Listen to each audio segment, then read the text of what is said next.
The train pulled into Silver Bluff just after noon, its whistle cutting through the dry air like a wound that refused to close. Dust spiraled around the wheels, and passengers spilled out in clusters, suitcases in hand, eyes searching for the familiar. But one woman stepped off alone. You would have noticed her, not because she was beautiful or loud or strange, but because she looked like someone the world had tried to erase. She wore a shawl that had once been red, now faded to something between earth and ash. Her boots were too big. The hem of her dress was torn, the fabric stained with soot. And her face held no expression, just silence, except for the bruise on her jaw that said enough. She didn't give her name, because she said she didn't have one anymore. Just imagine that for a second. Not forgetting your name, but giving it up. Letting go of the one thing people always ask first. Who are you? And all you can say is, not anymore. The station master frowned, confused, but he didn't press. Maybe something in her eyes told him not to. She wandered into town, clutching a small cloth bag like it held her entire life. Maybe it did.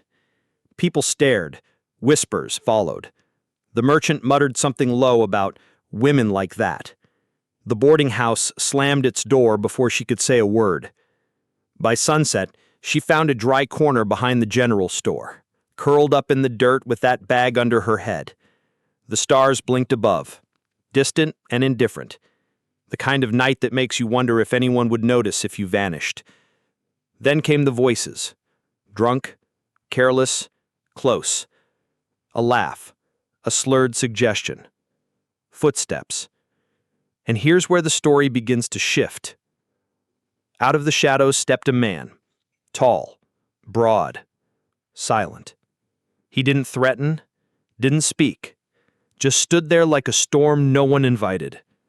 One of the drunks muttered a name, Grady, and both of them disappeared into the night like animals scenting fire. Weston Grady. You know, every town has a name people only whisper.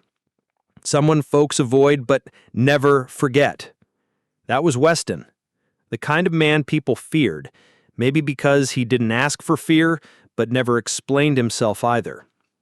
He didn't offer her a hand, didn't bring her food. He just looked at her from across that alley like he saw something familiar, or maybe something broken like him. And maybe that's what connection really is. Not shared words, not shared plans, but recognizing the cracks in each other. I think we all know that feeling, even if we don't talk about it. Standing in front of someone and thinking, not, you'll save me, but you see me. She didn't sleep that night, not really, but she wasn't alone anymore. Not in the way that counts. And the next morning, the rumors bloomed like wildfire. She has no name. Came from the east, where the fire was. I heard Weston looked at her. No, he wouldn't. Would he? But he had. And that's where the story truly begins. Not with a rescue, not with a romance, not even with a word. Just one man, one woman, and a silence heavy enough to carry a lifetime. Where do you go when the world stops calling your name? And more importantly, who shows up when you can't stand alone? Maybe Weston Grady didn't speak much, but in a town full of doors that closed, he didn't turn away. And sometimes, that's all it takes. He didn't say much. When he led her out of town and up the trail no one else used, the only sound was the wind brushing through dry grass and the creak of his saddle. She rode behind him, barely hanging on, her fingers numb from hunger, her thoughts still tangled in the alley she'd just left behind. She didn't ask where they were going, and he didn't offer. The cabin appeared like it had been waiting, low and weathered, half hidden by vines, smoke curling from the chimney like a quiet promise.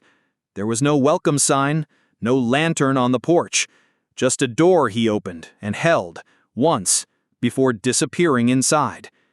That was Weston Grady. He didn't speak unless he needed to. But there was bread already on the table, warm beans, a basin of water. He pointed to the cot and left her alone. And somehow, that was enough. You know, it's strange. Sometimes kindness doesn't come in words. It doesn't knock or smile or explain itself. Sometimes it just makes room. A space where you're not asked to be anything, just allowed to exist. Have you ever had that? A moment when someone didn't try to fix you, just didn't walk away? For her, the silence of that cabin wasn't cold. It was safe. And that was new. The first few days passed like mist. She didn't speak, didn't ask questions. She swept the floor, scrubbed the table, fixed a torn curtain. Weston never asked her to do any of it, but he didn't stop her either. He just came and went, out before dawn, back at dusk, his hands calloused, his eyes unreadable. One night, as she sat by the fire with a cup of weak tea, he finally said something. Eat. Sleep. Leave when you're strong. Just that. And somehow, those 5 words were the kindest thing anyone had said to her in years. Because he wasn't telling her to stay, and he wasn't asking her to leave.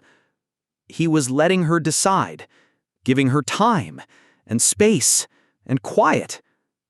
And in a world that had taken everything else, her name, her home, her choices, that kind of permission felt like mercy.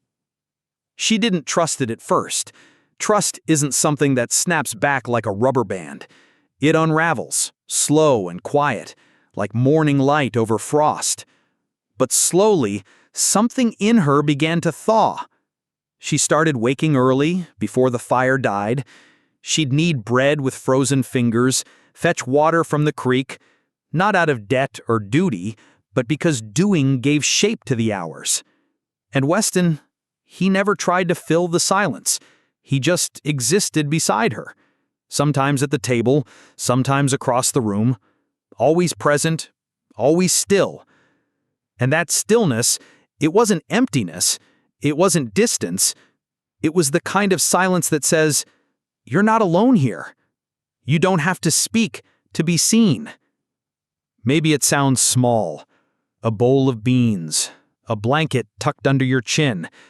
But when you've known only fists, slammed doors, and names spoken like accusations, those small things become sacred.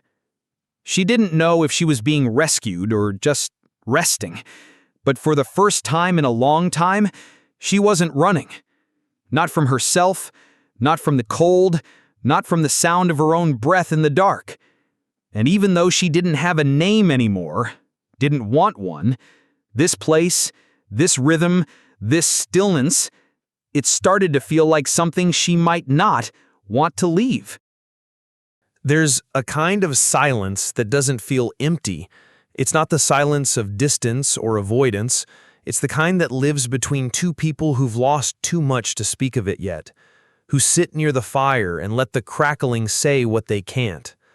That's the kind of silence that lived between her and Weston Grady. One afternoon, when the frost was starting to settle in for good, she followed him, not far, just to the edge of the ridge where he always disappeared after supper, boots crunching over dry pine needles. She didn't mean to pry, she just wanted to understand, and maybe to feel less alone in her own grief. Hidden behind a rock, she watched him kneel before 2 simple wooden crosses, one large, one small. He didn't speak, didn't pray, just sat there, head bowed, coat tugged by the wind, like a man carrying something too heavy to ever set down. I think we all carry something like that, don't we? Something we don't let others see, grief we tuck beneath chores, smiles, I'm fine. And sometimes it leaks out anyway. She stepped on a twig. He turned fast, eyes sharp, alert. She froze. But he didn't yell, didn't ask why she was there. He just said, "Don't follow me." That night, she packed her things. She told herself she was being respectful, that she'd stayed long enough, that she owed him nothing. But the truth was, something had cracked open inside her. The trail was colder than she remembered. Her legs gave out near a dry riverbed. She thought of all the things she had run from: her father's voice, her fiancé's fists, the silence of a locked room. She had no name, no home, no strength left. And then, just before nightfall, she felt arms around her, lifting her like she weighed nothing. It was Weston. He carried her back without a word, and when he laid her in the big bed, the one she never dared to sleep in, he pulled the blanket over her gently, then left the room. Left her with her breath, and the quiet, and the slow thudding of a heart, still learning not to fear kindness. In the days that followed, as fever stole her voice and blurred the world around her, Weston stayed. She remembers flashes, his hand pressing a cool cloth to her forehead, the smell of pine and smoke from his coat, the sound of firewood cracking as he stoked the hearth. He didn't leave her. Not once. And when she finally woke, clear-headed, aching but alive, he was still there, sitting by the window, half asleep. "You stayed," she whispered. He looked at her like the answer was obvious. "Of course I did." It wasn't grand, it wasn't poetic, it was steady. And for someone who'd spent so long being discarded, that kind of steady felt almost holy. That evening, while the soup cooled between them, she finally asked the question that had haunted her since that day by the ridge. Was the blue dress hers? He didn't look up, just stirred his bowl. "Your wife?" Still nothing until finally, "They burned 5 winters ago." The air in the cabin changed, sharpened. "I was in town, couldn't get back fast enough. The doctor said, 'Too late.'" She swallowed. "I'm sorry." He nodded once. And then she said something she hadn't said to anyone. "I couldn't leave the room." Her voice cracked. "When I ran, I had nothing." He didn't ask for details, didn't press. He didn't need to. Because grief recognizes grief, and silence, when it's shared, becomes something else.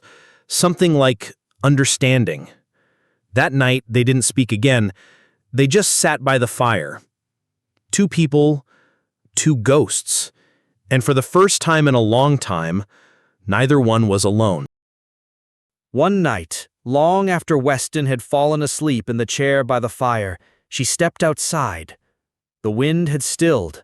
The stars above were quiet, soft scattered pinpricks against a sky that had finally stopped chasing her. In her hand she held a single piece of paper, folded, worn at the edges. The last thing she'd taken when she ran. Her birth record. Her name, given, not chosen. The name that came with expectations, silence, control. The name that belonged more to a man behind a desk than it ever had to her. She looked at it for a long time. Then, without ceremony, she held it over the flame of her lantern. The paper caught slow at first, curling at the corners. She didn't watch it burn. She watched the sky instead, as if the stars might offer her a new name, or none at all. And maybe that was enough. I wonder, have you ever let go of something that defined you? Not out of impulse, but out of necessity. Because keeping it would mean staying small? It's terrifying, right? Letting go without knowing what comes next. But sometimes freedom doesn't begin with a leap. Sometimes it begins with a slow burn, a quiet defiance. After that night, something shifted between her and Weston. They still didn't talk much. They didn't have to. But you could feel it in the way she started sweeping the floors without waiting for him to leave, in how he came back from the ridge with extra firewood and handed it to her without a word, in the way their silences stopped being barriers and became something shared, familiar, almost tender. She planted herbs beneath the kitchen window, basil, thyme, a little lavender she'd saved from the lining of her bag. The roots took slowly in the cold earth, but they took. And Weston, he didn't ask her why. He just brought her more seeds. Someday she baked bread before sunrise, her hands raw from kneading. Other mornings she sat by the fire and stitched old fabric into something useful. Curtains, towels, a sense of place. None of this was dramatic. There was no declaration, no grand gesture. But you know what? Not all healing is loud. Sometimes it's just making tea before the other person wakes up, letting them sit close without asking questions, learning to exist beside someone without shrinking or flinching. I remember once after a really hard season in my life, a friend didn't ask me to talk. She just brought soup. Sat on the floor. Let me breathe. And I'll be honest, those moments, they stayed longer than any advice ever could. That's what was growing between Weston and her. Not love, not yet, but trust. A kind of quiet belonging. One morning she found a pair of boots by the door. Not new, not polished, but just her size. Worn in, soft at the edges. A note inside said, "For the one who walks beside me." No name, no signature, but it said everything. She slipped them on. They fit like they'd been waiting. And that's how it happens, isn't it? Not all at once, but in the small, steady things. A burned piece of paper. A patch of lavender. A man who doesn't ask for stories. A woman who stops running. And somewhere in between, without either of them meaning to, they stopped being lost. It was a quiet morning. The kind of morning where the air still holds the hush of night, and the only sound is the soft flapping of wet laundry on a line. She was out by the cabin, hanging clothes in the sun, barefoot, sleeves rolled, hair pulled back with no real care. It was a picture of peace, fragile but real. And then the dog barked, once, then again. She turned. There was a man on horseback, coming up the trail with the slow, deliberate rhythm of someone who wasn't just visiting. Sheriff Eli Burns. She didn't know his name, not yet, but Weston did. Weston stepped out from behind the barn, rifle slung low across his back. His shoulders tensed, but his face stayed still. The sheriff tipped his hat like this was just another stop on the way. "Didn't expect to see you playing house, Grady," he said, voice slick with the kind of confidence only men like him could afford. "You're not welcome here," Weston replied, calm but solid. Burns ignored him, turning toward her. "Miss, you all right?" She didn't answer. She didn't move. "Name's Sheriff Burns. Folks back east, they're looking for you. Said you were taken by force. There's a telegram. Description matches. Daughter of a judge. Disappeared months ago. You're considered missing property." Missing property. There was a long pause, the kind that stretches tight enough to snap.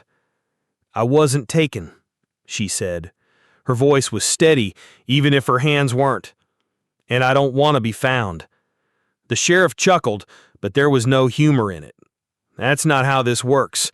You're somebody's daughter, somebody with power. What you want doesn't change the law." Weston shifted.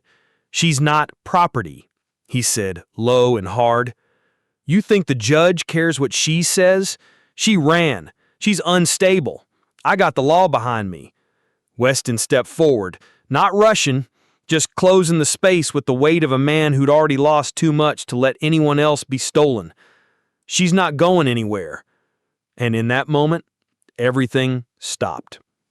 Maybe you felt it before too, that sharp, breathless second when your past shows up at your door, dressed like justice, but carrying chains. What would you do? She stepped forward, not behind Weston, not beside him, in front. "If you take me," she said quietly, "I'll scream. I'll say you hurt me. I'll say anything.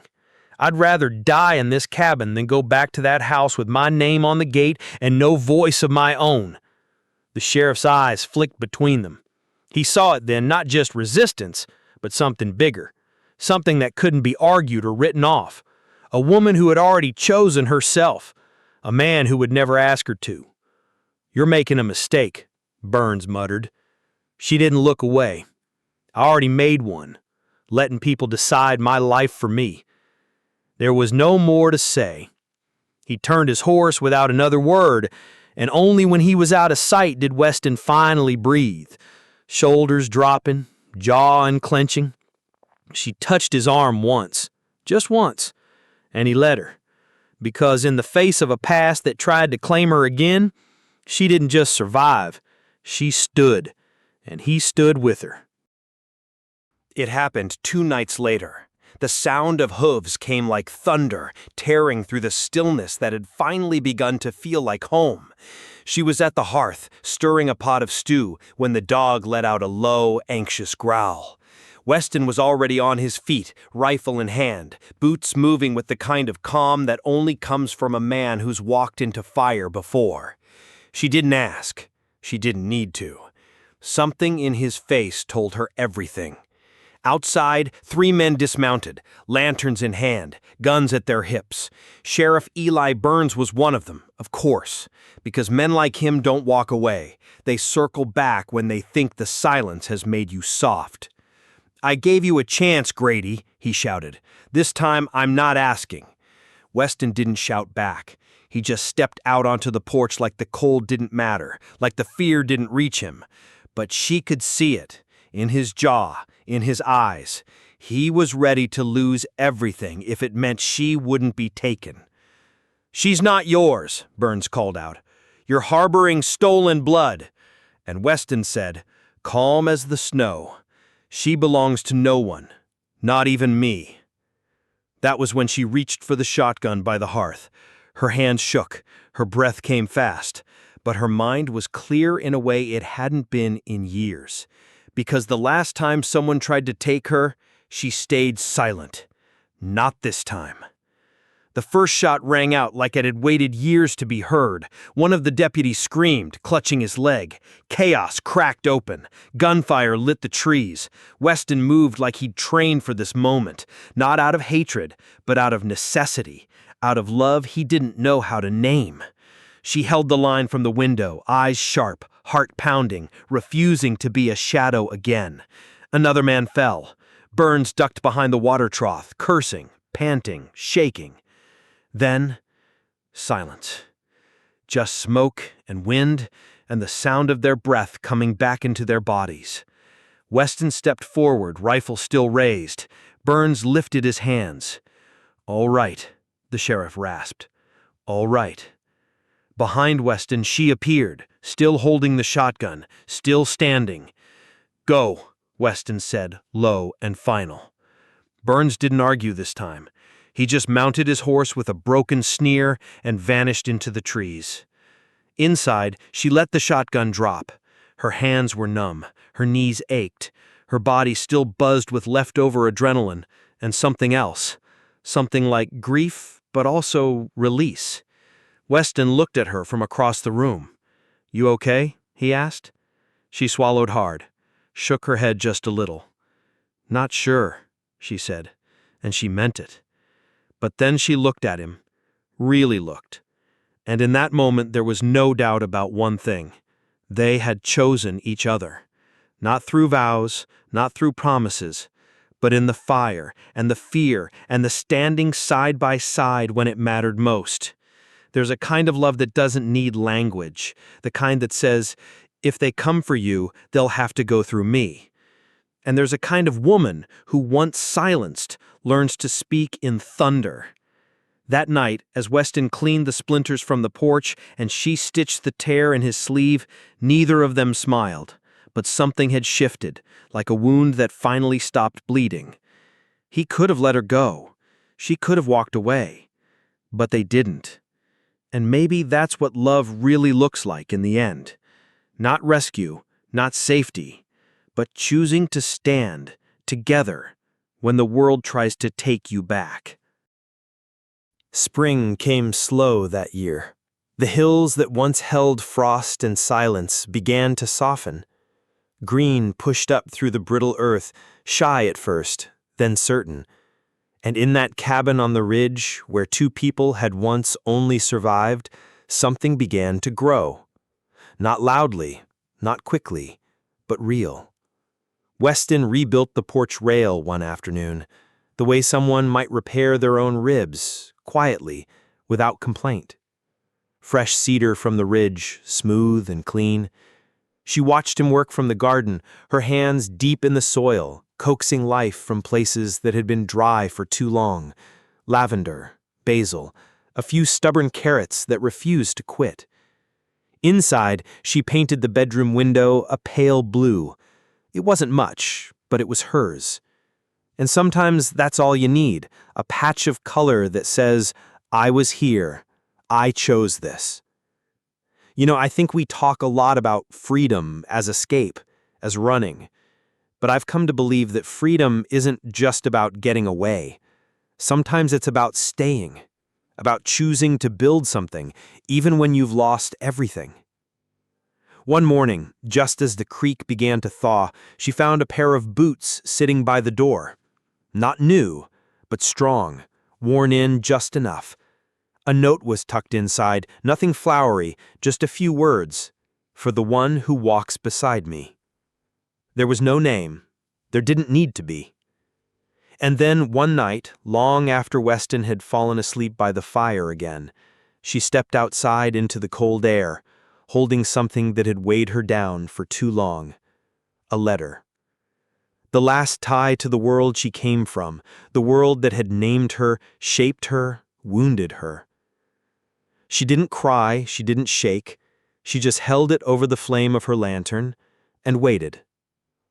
The paper curled slowly, turned to ash in her fingers, and just like that, she let it go. I remember once, years ago, cleaning out a drawer and finding an old photo of someone who used to define me. I held it for a long time, then I let it slip into the trash without ceremony. It didn't fix everything, but it freed something. That's what she did that night. Not because she hated her past, not because she wanted to forget it, but because she was finally ready to stop carrying it. The next morning, she baked bread, Weston chopped wood, the dog sprawled in the doorway like it had always belonged there. And the little wooden sign he carved, Home, hung above the porch, catching the morning light just so.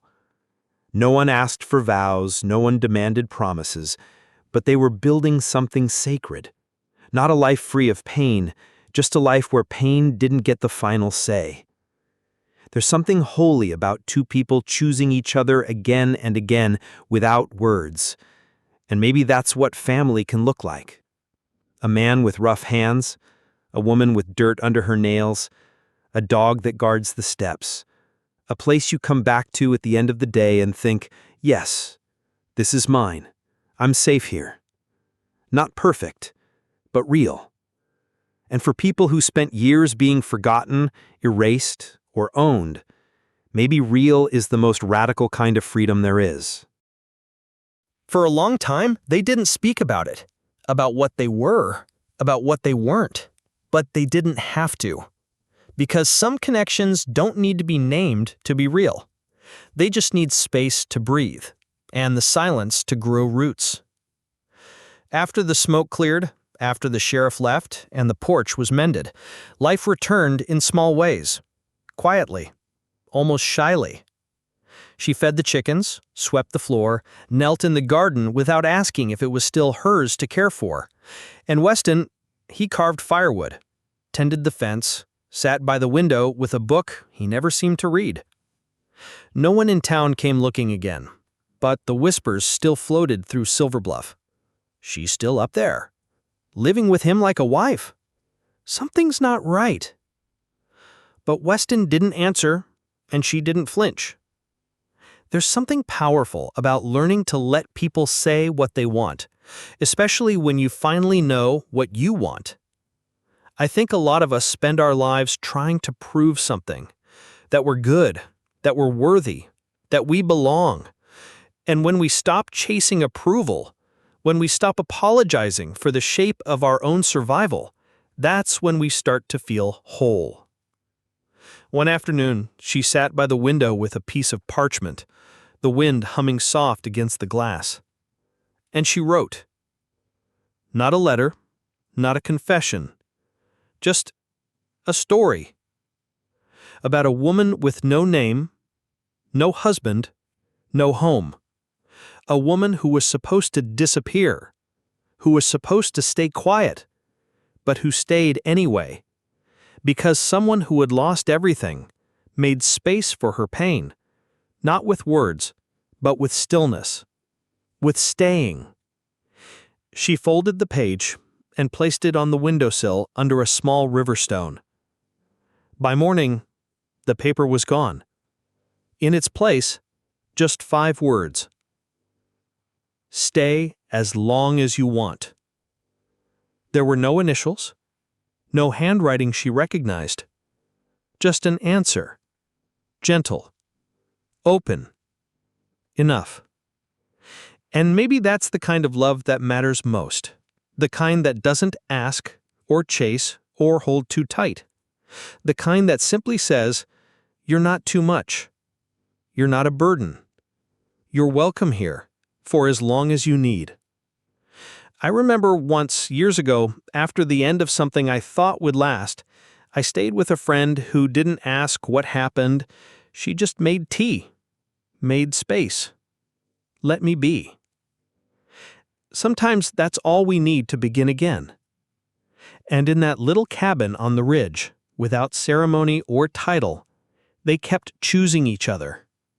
Not because they had to, but because, quietly, it was the only thing that made sense. She no longer needed to be rescued. He no longer needed to be feared. And neither of them needed to explain why they stayed. Because when the noise of the world fades, what matters isn't what people call you. It's who lets you remain. Some months later, a traveler passed through Silver Bluff. He sat by the fire in the local saloon, nursing a cheap drink and spinning a story, half fact, half breath, like all stories are. Said he'd wandered too far into the hills and found something he wasn't expecting. A cabin without a sign, a man who looked like a storm held in skin, and a woman no one remembered by name, but no one could forget. He said they didn't talk much, didn't smile much either, but when they looked at each other, it was like they'd both come back from the dead. And I think that's where this story really lands, doesn't it? Not in the survival, not even in the love, but in the quiet between two people who chose to stay. This wasn't a tale of rescue. She didn't need saving. It wasn't revenge either. No one was punished in the way we're taught to crave. No courtroom, no final line drawn in the sand. It was simpler and far more radical. It was about a woman who had been erased by her family, by her silence, by the way the world decided who she was without ever asking, and a man who had burned down so far into himself he forgot how to reach for anyone again. And together, they built something not loud, but lasting. A space where names didn't matter, where pasts weren't currency, a place where grief didn't have to be explained, just recognized. I think we all want that deep down. Not someone to fix us, not someone to fight for us, but someone who will sit beside us in the quiet and say, without speaking, "You're not too broken for me to stay." Maybe that's what freedom really is. Not running, not forgetting, not even healing, if I'm being honest. But choosing again and again to belong to yourself, to write your name in your own handwriting, to stand next to someone who doesn't flinch at your shadow, who sees it and doesn't turn away. There's a kind of magic in that. Not the kind with sparks or miracles, but the kind that settles like dust in a room that was once empty. And maybe that's what this story is about. A man feared by the town, a woman forgotten by it, and the wild, sacred thing they built in the space in between. A home. A silence that didn't punish, and the kind of love that doesn't need to be loud to be true. So if you ever find yourself lost, unsure of your name or if you even want one, I hope you found what she did. Not a place to escape, but a place to stay.